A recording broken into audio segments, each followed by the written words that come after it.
नमस्कार, मैं हरीश भारद्वाज और आप देख रहे हैं एचबी रिएक्शन चैनल। और आज हम फिर कोटद्वार की ओर जा रहे हैं, नोएडा से कोटद्वार के लिए। और ये बीच के नज़ारे दिखाऊंगा और आगे की जो NHI की रोड है उसके बारे में जो भी जानकारियां हैं, उसकी प्रगति है, उसके बारे में भी आपको जानकारी दूंगा। तो चलो चलते हैं उत्तराखंड की ओर। जो ये नेता नाम के होते हैं, केवल कुर्ताधारी बहने दिखावे के लिए सफेद कुर्ता पजामे में घूमते हैं और होते कुछ नहीं है उनकी। वो एक कहावत है ना कि हम किसी से कम नहीं और हम में कोई दम नहीं, वो नेता हैं वो। ठीक है, जो कि किसी बड़े नेता के नाम आड़ में जो है वो बस झंडा लगा लेंगे। मौसमी नेता बोलते हैं जिन्हें। गंगा गए तो गंगादास, जमुना गए तो जमुनादास। वो लोग जो हैं वो इन हालातों का फायदा उठाने की कोशिश करते हैं और फ्री की सुविधाएं लूटना चाहते हैं। और वही जो है टोलों पे वगैरह पे जो वर्कर होते हैं उनके ऊपर दबंगाई दिखाते हैं। ये है ना। और वही चीज नहीं, साथ साथ में वो ये शो करते हैं कि भाई अपनी दहशत पैदा कर दो कि ये जी दोबारा कोई और इस टाइप का आए तो उसको भी ये डर के मारे निकाल दें, एक अपनी छाप छोड़ने के चक्कर में। जो जिसके ऊपर की सरकार भी है या पॉलिटिकल पार्टियां जो हैं वो रोक नहीं लगाती। बोलने के लिए तो सब बोलते हैं कि ये गलत हो रहा है, ये वो है। कईयों की बेचारों की हत्याएं तक हो जाती हैं इस चक्कर में। आपकी भाई ऐसा है ना, देखो पीड़ा तो अपनी जगह पे है, समय के हिसाब से हर चीज डेवलप होती है, करनी होनी भी चाहिए। लेकिन सबसे बड़ी बात यह है कि अगर ये रोड सुन ये रोड जो है अगर हमारा समय बिता रही है, सबसे कीमती समय है, ठीक है। उसके साथ साथ ये लो जी NHI का रोड, टोल रोड शुरू हो गया। तो अगर इसी के साथ साथ हमारे को समय के साथ साथ हमारा जो ये स्मूथनेस है, इसमें हमारी गाड़ी के डैमेजेस बच रहे हैं, साथ में हमारा पेट्रोल डीजल बच रहा है, ठीक है। और जो पहले मौसम मतलब समय की वजह से टेंशन बनती थी, हाँ, और नहीं टेंशन बनती थी, वो सब बच रहा है। तो सबसे बड़ी चीज फायदा तो ये है कि हमारे को सुकून मिल रहा है। इसका निचोड़ ये है कि सुकून मिल रहा है, तो इसके लिए टोल देने में कोई बुराई नहीं है। पर हाँ ये है कि साथ के साथ गवर्नमेंट को एक समय के हिसाब से अगर टोल की, जैसे कि आजकल कई चैनलों में इसके ऊपर आ रहा है ना कि टोल का झोल, एक जैसे आज तक चैनल पे इन्होंने पीछे दिखाया था। तो ऐसी चीजों में ना टोल का झोल जो कॉलम बनाए हैं या उन्होंने जो मुद्दे उठाए हैं उनके हिसाब से देखते हुए टोल को कम करना चाहिए, ना कि बढ़ाना चाहिए। ठीक है, खर्चे जब शुरू में जो बनाने में जो खर्चे आते हैं, बाद में मेंटेन करने में और अन्य चीजों में इतना खर्चा नहीं आता। बाकी बाद में नौकरियों जो भी डेवलपमेंट करना है या कोई वो है, और माना कि उसकी बचत से और अन्य चीजों के डेवलपमेंट भी हो रहे हैं और अन्य नई रोडें भी बन रही है।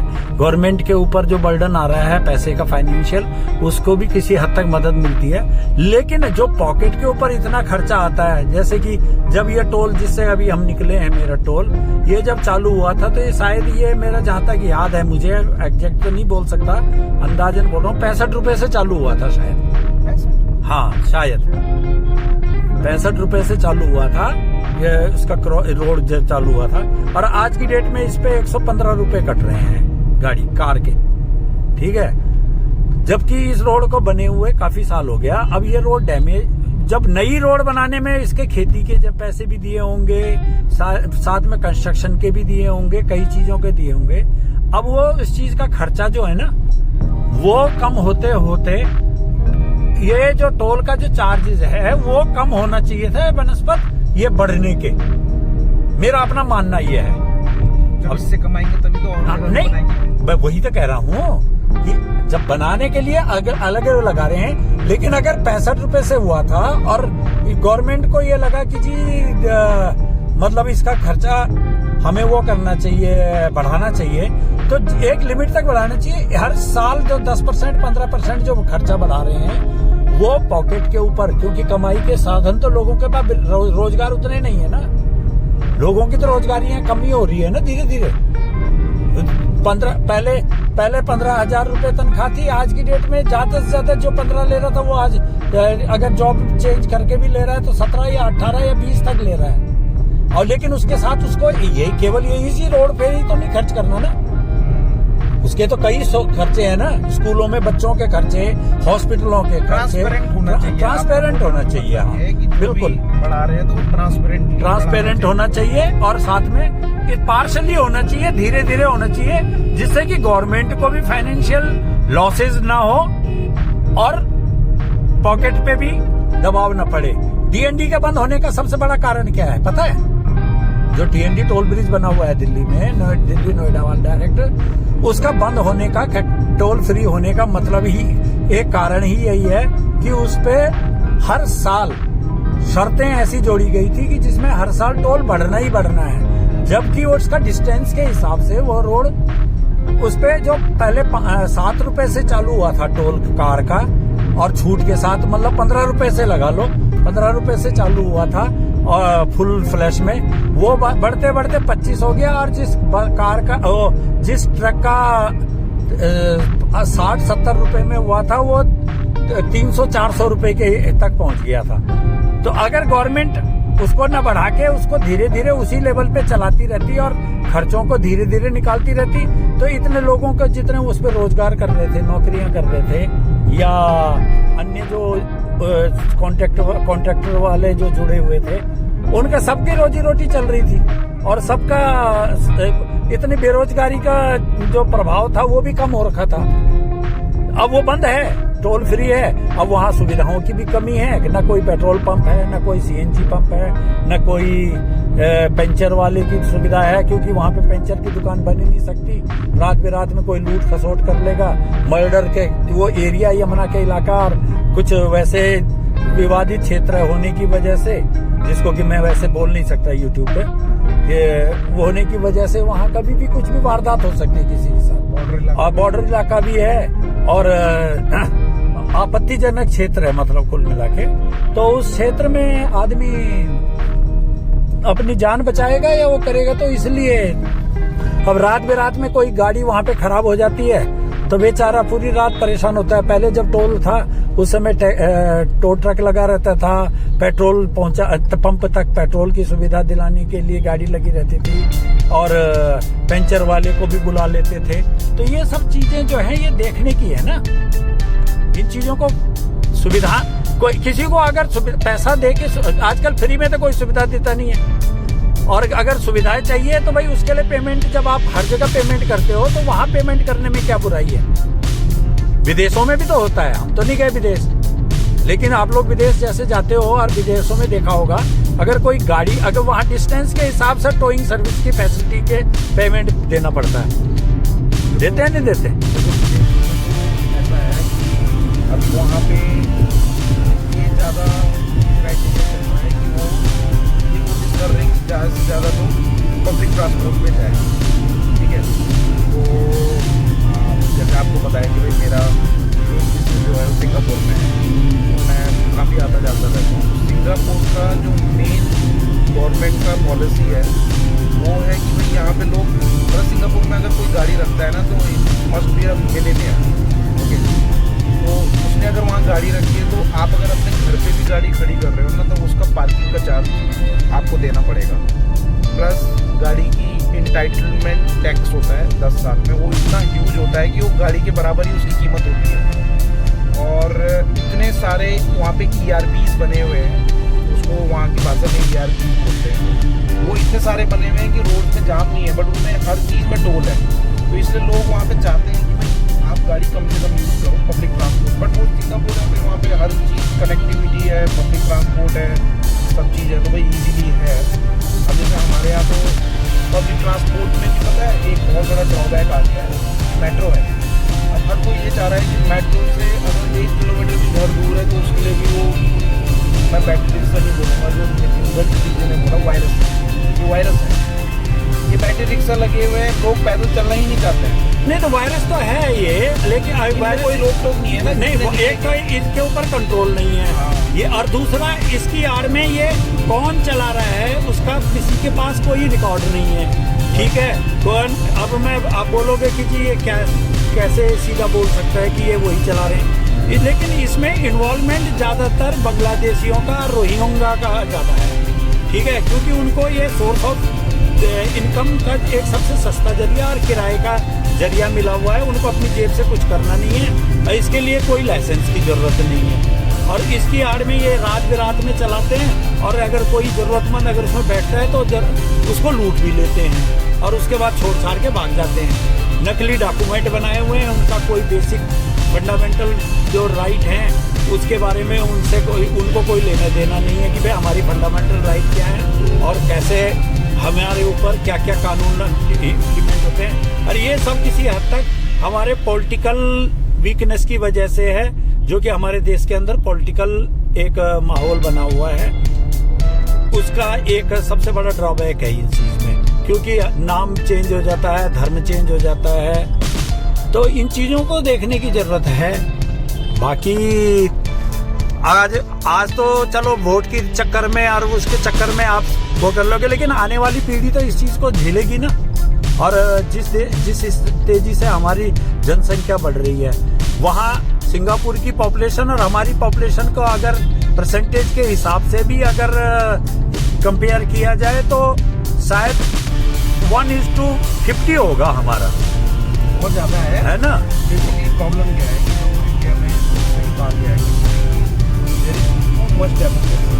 ठीक है, ऐसा नहीं है, बहुत सारी कंट्रीज ऐसी हैं अगर उनकी डेंसिटी और पॉपुलेशन के हिसाब से उन कंट्रीज को देखा जाए तो अब जैसे सपोज बाली है, Indonesia highly densely populated, one of the densely populated, but वहाँ पे जो ट्रैफिक सेंस है लोगों का, अगर अब जैसे अभी आपके सामने मैं भी जा रहा था, है यहाँ पे, तो मैं अपनी लेन में हूँ, मैं अपनी लेन कभी चेंज नहीं कर सकता। मैं अपनी लेन चेंज करने के लिए अगर मैं बिना इंडिकेटर के चेंज करूँगा तो वहाँ पे ऐसे कैमरेज लगे हुए हैं कि मेरा ऑटोमेटिकली चलान हो जाएगा। यहाँ तो कहीं पे भी कहीं से कैसे घुस जाना, यहाँ तो कंपटीशन लगाते हैं। यहाँ पे जब मैं गाड़ी चलाना सीख रहा था तो मुझे ये बोला गया कि भाई गाड़ी को ना बीच में रखा दो, बीच की लेन में, ठीक है, बीच की लाइन पे रखा दो। हाँ ठीक है, तो बेसिकली ये लेन का होता है। तो ये बहुत सारी चीज़ें हैं, मतलब वो यहाँ पे डेमोक्रेसी नहीं, यहाँ लेन का तो कोई कर रखता ही नहीं है ना इस चीज में। तो क्योंकि यहाँ लाइसेंस बनवाने के सोर्सेज जैसे सिस्टम बना रखा है, इसमें घर जाए अभी गवर्नमेंट ने वो कर दिया कि जी ऑनलाइन आपका वो हो जाएगा सब कुछ टेस्ट। अब उसमें बताओ एक टेस्ट में आप अगर ब्रेन लगा के, अब छोटे छोटे बच्चे जो हैं बुजुर्गों से ज़्यादा कंप्यूटर में ऑपरेशन कर लेते हैं, उसमें उनकी जो ऑपरेटिंग कैपेसिटी है वो ज़्यादा है। तो वो अब उसमें तो बुजुर्ग फेल हो जाते हैं और बच्चे पास हो जाते हैं, लेकिन उनको रोड साइड पे जो साइन वगैरह हैं उनको तो वो फॉलो नहीं करते ना। और रोड पे जो ड्राइविंग है, हम हर किसी चीज़ के लिए कॉमर्शियल व्हीकल को या स्लो स्पीड व्हीकल को करते हैं, लेकिन मेरे विचार से सबसे रफ ड्राइविंग तो जो है ये प्राइवेट कार वाले और जो वैसे पैसे वाले जो बोला जाए हिंदुस्तानी भाषा में कि जी पैसे वाला बिगड़ा हुई औलाद है, वो करते हैं। जहाँ मौका मिला वहीं से मोड़ लेते हैं। ये देखो सामने ही गाड़ी जा रही है, ये कौन सी लेन? अब ये किसी लेन का इसका कोई वो नहीं है। तो बता दूँ,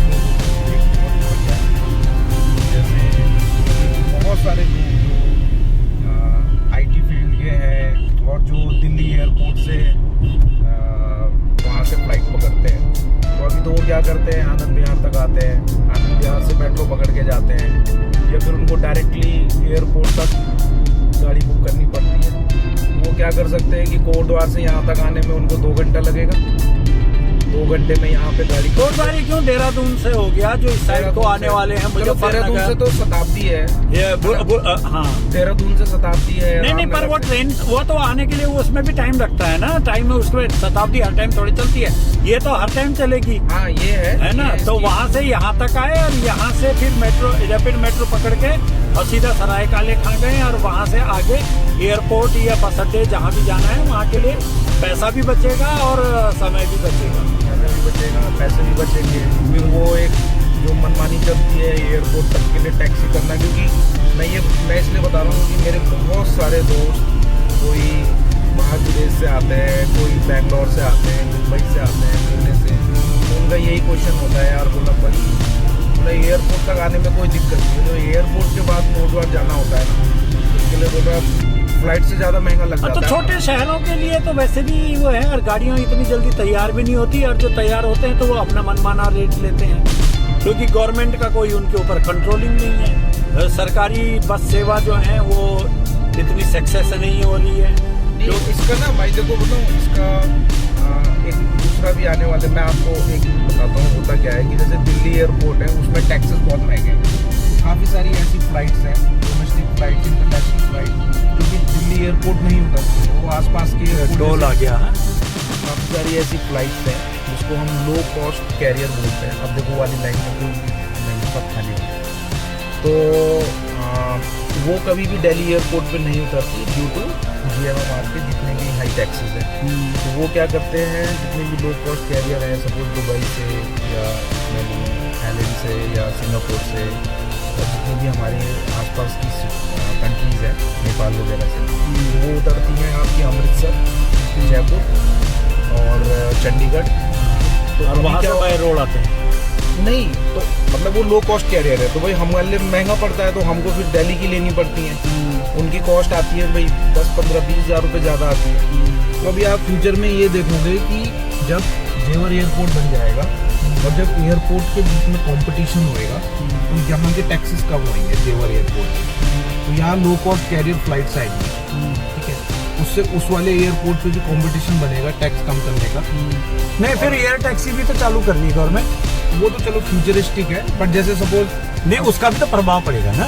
अभी क्या है, जैसे इंडिगो में ही है, इंडिगो है, अब हम आते हैं जैसे, तो क्या होता है कि वहाँ पे इतना ट्रैफिक है एयरपोर्ट पे, हमें कई बार 1-1 घंटा वहाँ हैंगर पे खड़ा रहना पड़ता है, बिकॉज वो सारे प्रोसेस में टाइम लगता है। जेवर एयरपोर्ट में होगा जल्दी स्मूथ फटाफट उतरेंगे, वहाँ से RRTS सारा लगा हुआ है, रैपिड रेल पूरी जेवर एयरपोर्ट तक जा रही है, तो आदमी इजीली वहाँ पकड़ के सीधे यहाँ पहुँच सकता है। उससे तो कई फायदे हैं ना, जिस तरीके से अभी लेआउटिंग हो रहा है ना इसका रैपिड का, जैसे जेवर से और गाजियाबाद होके और इधर से होते हुए अब फिर उधर को घूम रही है, तो उससे क्या है कि जो बीच के जो लोग हैं, कोई जरूर थोड़े उनको एयरपोर्ट ही जाना हर चीज के लिए, तो वो बीच में जो स्टेशन है उनमें उतर के वहाँ से भी अपना आगे अपनी डेस्टिनेशन को जा सकते हैं। बट मैं आपको फ्यूचरिस्टिक बता रहा हूँ कि ये बहुत जल्दी होने वाला है, बिकॉज अगर आप नहीं, पर एक बात है, मैं एक चीज बीच में एक चीज के लिए बोलता हूँ, मुझे एक चीज बताओ, जबकि गवर्नमेंट को ये पता है कि भाई, जैसे हम एक उदाहरण के लिए मैं बोल रहा हूँ, कोटद्वार है, कोटद्वार या पौड़ी गढ़वाल क्षेत्र जो है, ये उत्तराखंड का जो है, उसमें उत्तराखंड में इस समय 2 या 3 ही एयरपोर्ट रन कर रहे हैं, और हिल एरिया होने की वजह से उनके बीच में 2-3 का एक ही तो है। नहीं, वो एक जो जॉली ग्रांड है और एक वो कुमाऊं साइड में भी तो शुरू हो गया ना, एयर टैक्सी, हाँ, जो भी है, मतलब वो कर तो रहा है ना। अब लेकिन गवर्नमेंट जो है बीच में छोटे छोटे हेलीपैड वगैरह या ऐसी एयर टैक्सी के लिए छोटे वो क्यों नहीं बना सकती, क्योंकि वो उससे जैसे 12 महीने एक तो सर्विस चालू रहेगी। जैसे उदाहरण के लिए बताता हूँ, जो जहाँ की तेली रोतेली है ना, तेली रोतेली जो ये गुराड़ एकेश्वर ब्लॉक में, वहाँ क्या है कि उसके गांव के पास एक तो वो टूरिस्ट प्लेस बन सकता है, तेलू रेतेली के बारे में, मतलब वो उसके घर को वगैरह को एक म्यूजियम के तौर पे बना के एक उत्तराखंड का एक डेस्टिनेशन पॉइंट बन सकता है, ठीक है। दूसरा ये है कि उसकी जो एरिया में जो खेती और पहाड़ी क्षेत्र है ना, वहाँ पे अगर थोड़ा सा खर्चा करे गवर्नमेंट, ज्यादा नहीं, उसको लेवल करके और एक डेवलप करके, तो उस एरिया में सीधा आगे इतना स्पेस है कि वहाँ जो छोटे लेवल के जो जहाज होते हैं ना, जो कम डिस्टेंस में उतर जाते हैं, जैसे उसके लिए ग्लाइडर टाइप के, या जो कम छोटी सीटें वाले 10-12 सीटें या 20 सीटों वाले, वो आराम से वहाँ उतर सकते हैं। तो एक तो इमरजेंसी सर्विसेज वहाँ मिलेगी लोगों को, दूसरा जो टूरिस्ट आएंगे वो सीधा एयरपोर्ट से आके वहाँ पे, और वहाँ से जो लोकल लोग हैं उनकी टैक्सी और अन्य जो साधन मिलेंगे, उनसे भी काफी मतलब लोगों को रोजगार मिलेगा, है ना। और दूसरा, हर चीज के लिए हम रेल के लिए बोलते हैं या सड़कों के लिए बोलते हैं, जैसा वहाँ की भौगोलिक स्थिति है कि भाई बरसात में बाढ़ आनी है, स्लाइडिंग होती है, या रेलवे लाइन बनाने के लिए जैसे पीछे अभी टनल का ही इशू हुआ था उत्तराखंड में, जिसके लिए कि पूरे देश जो है विदेशों से भी एक्सपर्ट बुलाए थे। तो ऐसी स्थिति में जो खर्चे आते हैं या जो स्कीमें फेल हो जाती हैं, उन चीजों से भी बचाया जा सकता है ना। क्योंकि आज की डेट में ये तो पता है कि भाई जिस चीज का इस्तेमाल जिस लेवल का लोग आदमी करेगा उसके लिए ही वो है, लेकिन फैसिलिटीज तो सबको मिलने के लिए एक संभावना बन जाती है ना। इमरजेंसी की संभावनाएं तो कई लोगों को चाहिए होती है ना। अब जैसे वहाँ हॉस्पिटल नहीं है उत्तराखंड में, अगर अब अरे एक हॉस्पिटल बनाने के लिए करोड़ों रुपए चाहिए, क्योंकि वहाँ मशीनें वैसी चाहिए और डॉक्टरों की हमेशा प्रेजेंसी चाहिए। मशीनें कितनी भी लेवल की बन जाए, लेकिन डॉक्टर तो होने जरूरी है, क्योंकि फैसिलिटी वहाँ डॉक्टर वहाँ जाने के लिए कोई आज की डेट में तैयार नहीं होते, क्योंकि उनके बच्चों को या उनको ऐसी फैसिलिटियाँ चाहिए जो कि शहरों के मॉल वगैरह इन चीजों का वो हो गया, एक चस्का चढ़ गया है ना, जिसको देसी भाषा में बोलते हैं चस्का, है ना। तो अगर इस चीज के लिए अगर वहाँ जो बीमार हो गया उनको अगर वहाँ से उठा के नियर बाई उसमें ले जाएं, और वो जो गवर्नमेंट के ही जो हॉस्पिटल या छोटे एक लेवल के वैसे बना दें, जो हिमाचल में जैसे है, मैं उदाहरण के लिए देता हूँ। हिमाचल में क्या है कि राजधानी डिस्ट्रिक्ट हेडक्वार्टर कहीं है, जैसे कांगड़ा डिस्ट्रिक्ट हेडक्वार्टर है, लेकिन बना हुआ कहाँ है? धर्मशाला में। धर्मशाला टूरिस्ट प्लेस है, वहाँ हेलीपैड बना दिया दोनों के बीच में। गगल एयरपोर्ट जो है, गगल पर एयरपोर्ट भी ऐसी पहाड़ी क्षेत्र में बना हुआ है, ज्यादा उसमें नहीं है बड़े में। और वहाँ जहाँ की अब बताओ देखो इंटरनेशनल स्टेडियम, वो क्रिकेट स्टेडियम बना दिया वहाँ उन्होंने धर्मशाला का, वो सारा पहाड़ी क्षेत्र के बीच में है। तो उससे क्या है, लोग जा रहे हैं ना वहाँ। सतपुली के बिल्कुल में, हाँ कई वो सतपुली, अरे वो तो अभी हॉस्पिटल बन गया, नहीं तो वहाँ तो एयरपोर्ट बन सकता था फर्स्ट क्लास। हाँ, तो मेरा कहने का मतलब ये है, बताऊं क्या होता है आपको। मैं किसी बहुत अच्छा एक स्टेटमेंट किसी ने दिया था, USA is a developed nation, this is not because कि वहाँ डेवलप्ड नेशन है इसलिए वहाँ अच्छी रोड है। तो वो डेवलप्ड नेशन इसीलिए हुआ है बिकॉज वहाँ रोडें अच्छी है ना। तो अभी आप देखो कि मेरठ दिल्ली से नजदीक लगा हुआ सबसे बड़ा महानगर है। हाँ है, ठीक है। 70 साल लग गए यहाँ तक एक्सप्रेसवे बनने में, है ना। हाँ। जबकि ये सबसे पहले होना चाहिए था काम। मैं बहुत सारे ऐसे अपने फ्रेंड्स को जानता हूँ जो कि मेरठ से और हापुड़ से नोएडा जॉब करने आते थे, तो नोएडा उनको रूम लेके रहना पड़ता था।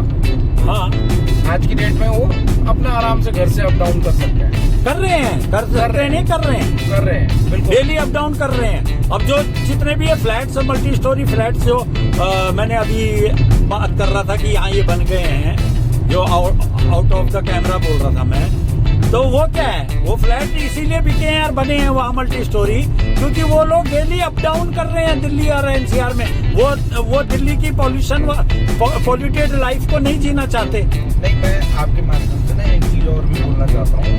तो मेरे से कई बार ऐसे कोटद्वार के बहुत सारे जो लोग हैं वो मुझसे कई बार पूछते हैं कि यहाँ पे अब सिर्फ बुजुर्ग बच गए, सिर्फ पेंशनर बच गए, सब लोग घर भेज रहे हैं, यहाँ पे रह के कोई फायदा नहीं। मैं अगेन एक सबसे अपील करना चाहता हूँ, जितने भी लोग हैं, एक तो किसी भी आप बाहर के सर्कमस्टेंसेस या कोई भी आपको जैसे भी बोले या बच्चे बाहर चले गए, आप यहाँ की अपनी ज़मीनें और अपने घर ना बेचें, बिकॉज ये रिवर्स माइग्रेशन होने वाला है। As being a tourism professional, मैं ये आपको दावे के साथ, आप मुझसे पेपर पे लिख के ले लो, अभी reverse migration not in the sense of कि लोग वापस आके अपने यहाँ जॉब करेंगे। होगा क्या, जब आपकी कनेक्टिविटी बढ़ रही है ना, किसी भी मेट्रोपॉलिटन सिटी के 250-300 किलोमीटर के डायमीटर में अगर कोई ऐसा हिल स्टेशन या ऐसा कोई एरिया आता है जिसके लिए आप 3 घंटे में पहुंच जाते हो, तो वहाँ पे कूड़ा भी है ना, तो वो कूड़ा भी बिकेगा। ठीक है, तो आप बैंगलोर ले लो, आप मुंबई ले लो, आप चलो कैलकाटा के तो आसपास इतने नहीं है, बट आप बाहर की सिटीज में भी ले लो, बाहर की कंट्रीज में भी 250-300 किलोमीटर के अगर डायमीटर में अगर अच्छा इंफ्रास्ट्रक्चर है तो लोग सिटीज में रहना पसंद नहीं करते हैं, लोग कंट्री साइड में रहते हैं। बहुत अच्छा एक फेमस ब्रायन एडम्स का सॉन्ग भी है कंट्री साइड का, उसका मेन मोटो ये है कि लोग सिटी से बाहर रहना पसंद करते हैं। तो 250-300 किलोमीटर में अब आज की डेट में अभी देखो हमने करीब 3:15 बजे अपनी जर्नी स्टार्ट करी है, ठीक है। और मैं कोई रश ड्राइविंग नहीं करता हूँ, 70-80 की स्पीड में हम देखना 3.5 घंटे में पौने 4 घंटे में कोटद्वार पहुंच जाएंगे। हाँ, ये NHI की वजह से है ना, ये जो हाईवे बना है। और जिस हिसाब से अभी रोड और बन रही है, कनेक्टिविटी बढ़ रही है, और टाइम और कम हो जाएगा। pretty much sure कि हम 2.5 घंटा 3 घंटे में तो हम मान के चलते हैं इजीली, मतलब नो रश है ना, आराम से पहुंच जाएंगे। और जबकि ट्रैफिक बढ़ ही रहा है। तो अब आप सोचो कि आज की डेट में दिल्ली में ये एक ट्रेंड चल चुका है कि आपको बर्थडे मनाना है, आपको कुछ भी करना है, आपको बाहर निकलना ही निकलना है, मंथ में एक बार आउटिंग करनी ही करनी है। हम शायद गढ़वाल के जितने भी लोग हैं, हमने इतनी राफ्टिंग नहीं करी होगी, इतनी बार ऋषिकेश नहीं गए होंगे जितना एक दिल्ली हाइट्स गया हुआ है, वो इतनी बार मसूरी गया हुआ है। तो अब आने वाला टाइम ना इधर का ही है, लोग इधर ही की साइड। भाई देखो, फ्राइडे से लेके और मंडे तक कई लोग हैं जो कि दिल्ली NCR में, मैं दिल्ली NCR इसलिए बोल रहा हूँ क्योंकि एक कॉमन एरिया जितना गवर्नमेंट का कॉमन एरिया है उसमें मानेसर से लेके और तुम्हारा ये सोनीपत पानीपत जितना भी NCR क्षेत्र है, वहाँ के तकरीबन 60% पॉपुलेशन जो कि रोड पे रहती है, मतलब ना, या वो ऐसे वो अपने को 3 दिन के लिए रिलैक्स लेने के लिए पहाड़ों की तरफ आ रही है। और उसी का ये रिजल्ट है कि ये जो रोड जिस पे हम चल रहे हैं, ये रोड सिंगल से डबल हुई और डबल से अब ये हाईवे बनी, ठीक है ना।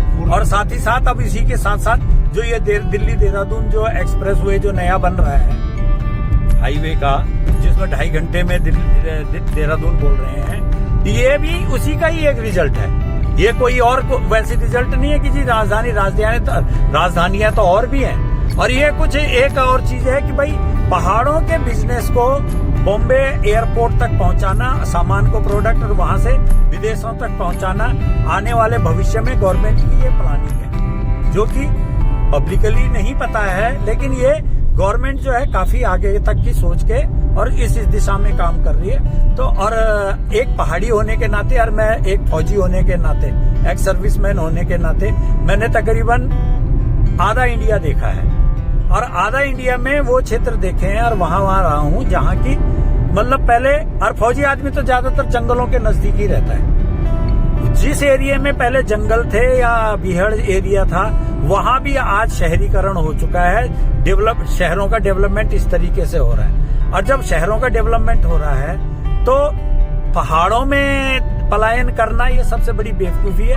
हाँ, आज की स्थिति को देखते हुए माना कि भाई वहाँ रोजगार के साधन कम है, गवर्नमेंट का फोकस जो है जानवरों को और वन संपदा को बचाना, ग्रीनरी को बचाना है। लेकिन मैं अपने इस चैनल के माध्यम से सरकार से एक रिक्वेस्ट करना चाहूंगा, उसमें राज्य सरकार, केंद्र सरकार और विश्व बैंक, क्योंकि विश्व बैंक की भी कई योजनाएं हमारे क्षेत्र में चलती हैं, तीनों से एक रिक्वेस्ट करना चाहता हूं कि भाई जो इस प्रकार की जो प्लानिंग है कि जी शहरों को आपस में रैपिड ट्रेन से या ये एक्सप्रेस वे से जोड़ रहे हैं, तो उससे अच्छा है कि रैपिड ट्रेन और वो सुविधाएं बनाएं। तो अपने घर क्यों बेच रहे हो? नहीं, लेकिन एक चीज और इसमें एक बात और है ना, जो देहरादून जा रहे हैं अपने पहाड़ों से घर बेच के या वो करके, तो वो तो बेवकूफी कर रहे हैं, क्योंकि देहरादून और उनके बीच में इतनी दूरी भी नहीं है। वो जो काम करना है वो वहाँ किराए का मकान लेके भी कर सकते हैं। जैसे कोटद्वार में लोग किराए के लिए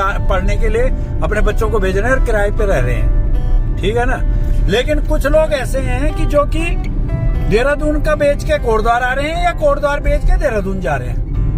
वो उसका क्या तुक बनता है? वो बहुत बड़ी बेवकूफी है। नहीं, उसका तुक सेंस है कुछ नहीं है।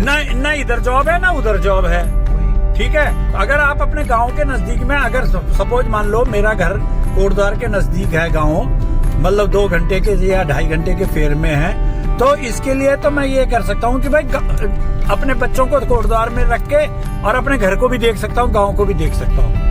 कोटद्वार से मतलब अप डाउन करके, और अपने हफ्ता 10 दिन में मतलब एक बार चक्कर काट लो गाँव में, हो सकता है ना।